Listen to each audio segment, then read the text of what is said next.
Hello guys, welcome to another session. So here in this video, we are going to discuss a very decisive decade of Indian history. That's the rule of Lord Hastings.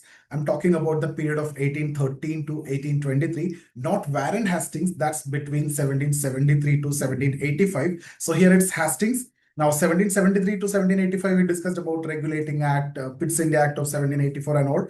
So here, this is a period when the British power in India, they shifted from their limited influence to almost complete supremacy. So in this video, we will see how through different wars and diplomacy, treaties, economic policies, and even education, Hastings laid the foundations for British paramountcy in India. So very important session. Now, again, the context is very clear. So I'll be discussing about that also. So see, guys, Warren Hastings arrived in India 1813. So the British had already consolidated Bengal, but India was still, full of powerful regional states like Marathas, and then the Gurkhas, and then the Rajput. So the earlier governors like Hastings, Cornwallis, John Shore, Wellesley, even to an extent, Wellesley also never went for any annexation. They avoided any kind of direct confrontation. But Hastings was entirely different. Hastings believed in active expansion, and his motto was very simple and very clear. If you want to control the markets in India, and why they need to control the markets, I'll come to that. You need to have a complete control over the territory. So that actually marked a big change in the colonial policy. So you can say there is a shift in colonial policy during Lord Hastings' time. So that's the annexations have started. So remember, though Wellesley came up with the subsidiary alliance, that's entirely different. So that actually helped him to keep his army across India without spending anything from the exchequer. There was no such annexations, right? But here that's not the case. The very same army or that concept is now going to be used for annexing different states. Why? That's the question now. We already discussed about 1813 Charter Act and its impact. Now, one of the other impact is this, the change in policy that is going to come after that, the annexations. Because, see, 1813 Charter Act, end of monopoly. Now, more and more companies started coming to India. So they are looking for, raw materials, and also they are looking for markets to dump their finished products. So for two reasons, one to get the cheap raw material and the other to dump their finished products in India so that they can maximize profit, they need political control in India. So that's the reason why they started annexations, and they are now expanding like anything. They are engaging in wars unlike before. They are engaging in more treaties, more diplomacy. So that's what I mean by change in policy. So during Hastings period, you will see such change in policy, and that's a big shift. So there is a shift in policy. I hope this point is very clear. The root cause and the context is also very clear. So 1813 Charter Act is actually the root cause of this policy shift.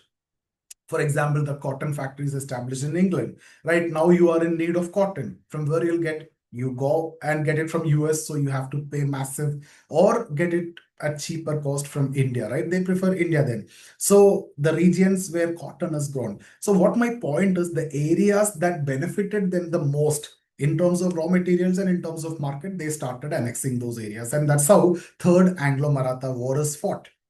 Cool. So let's start with the first one, Anglo-Nepal War. So Warren Hastings, this is the first, you can say, war which was fought by Warren Hastings. It's known as Anglo-Nepal War, also known as Gurkha War.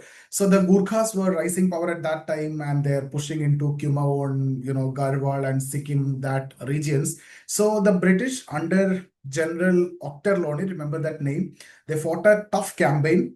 Gurkhas for their bravery, even now also, right? And finally, the Treaty of Sugauli was signed in 1816. So remember this treaty also. They can ask you the conditions as well.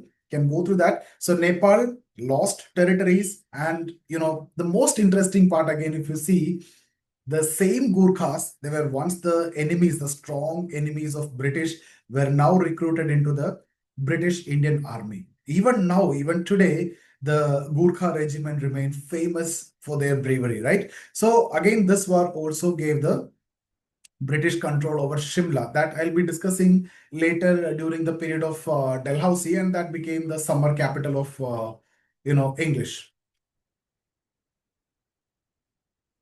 Cool. So the next one, this is again a very important one. you'll be discussing the name of Peshwa Bajirao too.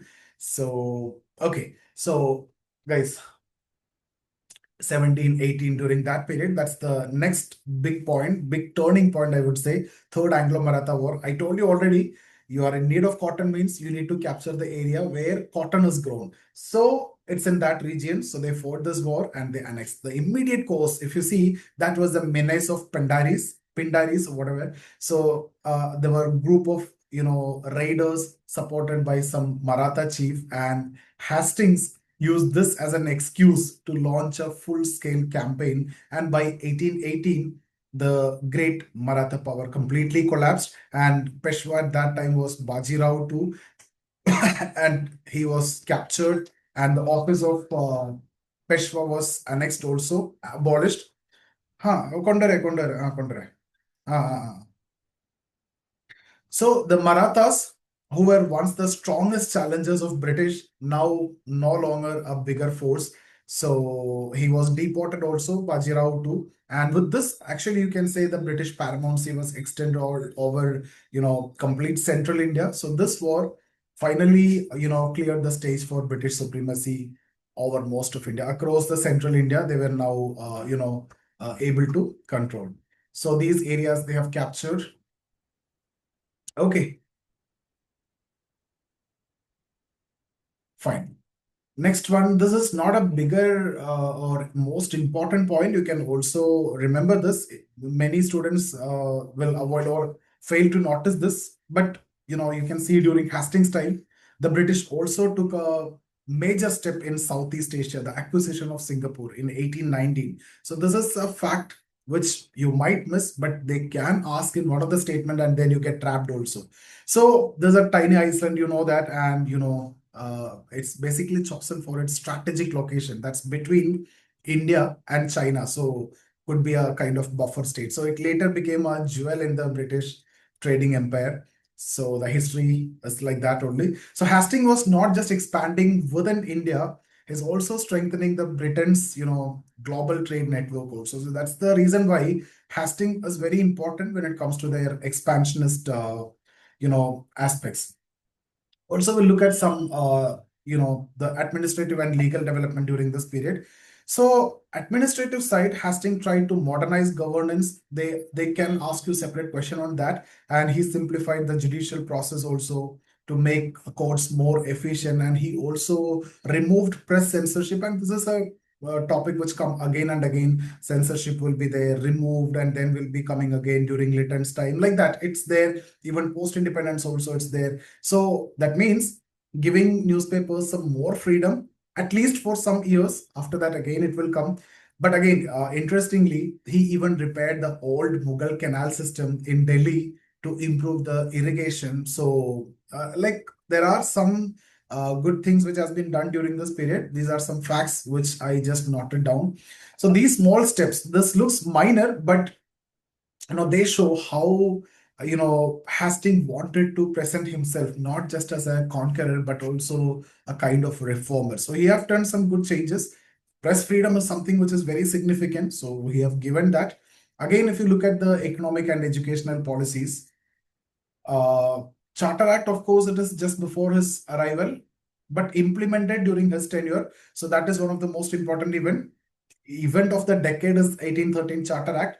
It ended East India Company's monopoly in India, except in two items: trade with China and trade in tea products. So we discussed already about this, and what does that mean? Now many private British traders now can enter India. What is the result?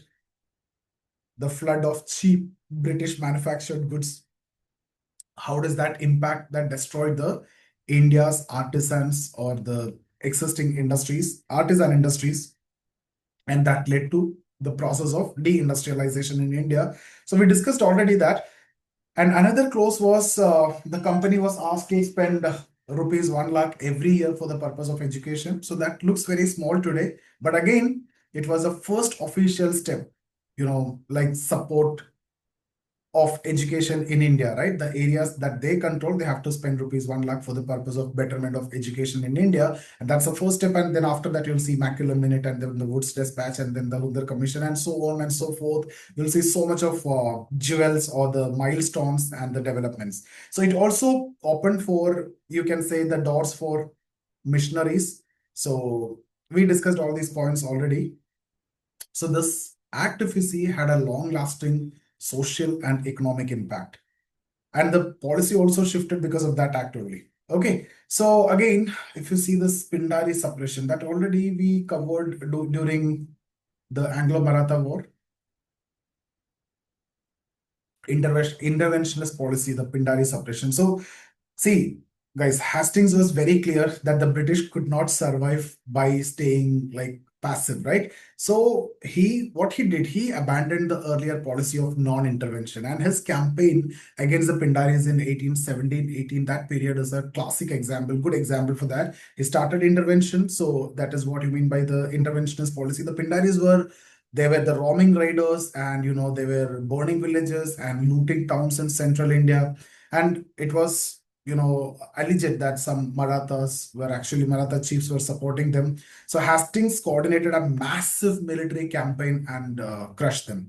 So these are, good points, right? So you can say once the Pindaris are gone, the law and order is restored. But at the same time, this actually gave the British an excuse to interfere in Maratha politics and expand the British Empire further, and that led to the decline of Marathas that we already discussed. So you can club these two together: interventionist policy, Pindari suppression, and this one that we already discussed.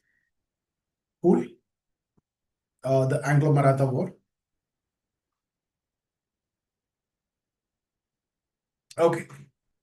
So the next one is related to cultural and institutional development. Yes, cultural documentation is he promoted cultural documentations, and his tours of India were actually accompanied by various artists like Sitaram, and he painted various landscapes, palaces, and everyday life also. So these works are like invaluable records today, and which are available also. And he also continued to support this Fort William College that we discussed, which trained the newly appointed civil servants in Indian language, Indian culture, Indian customs, and everything. This is actually the beginning of great debate in education. Should India be like taught through traditional Oriental learning, or should Western education to dominate? And this debate, we'll see, it will be continued, and in future, in Macular Minute, there will be a decision which is going to come that I'll be discussing, that you will give the primary education, the education you will give importance to English. Okay. So again, if you look at the legacy, let's sum up. That could be a question. So Hastings decade was the real turning point when it comes to the British power. And see, the annexationist policy, that's something which is very important. And British became paramount power in India during his period, and his wars against Nepal's Marathas, the suppression of the Pindaris, and even the global expansion to that Singapore that I've already discussed, that consolidated the British Empire. And economically also, Charter Act 1813 marked the beginning of deindustrialization and state involvement in education. Institutionally, he encouraged documentation, culture, and a free press. Censorship was abolished. So when Hastings left India in 1823, British had a secured and strong political, military, and economic dominance over most of the subcontinent. And from this point onwards, the Raj was no longer a question of if, but only of how long, right? So it was becoming so strong during this period, and that's what you will be seeing during Hastings period. So we will be continuing this discussion. We'll stop it here now. See you in the next session. Thank you so much.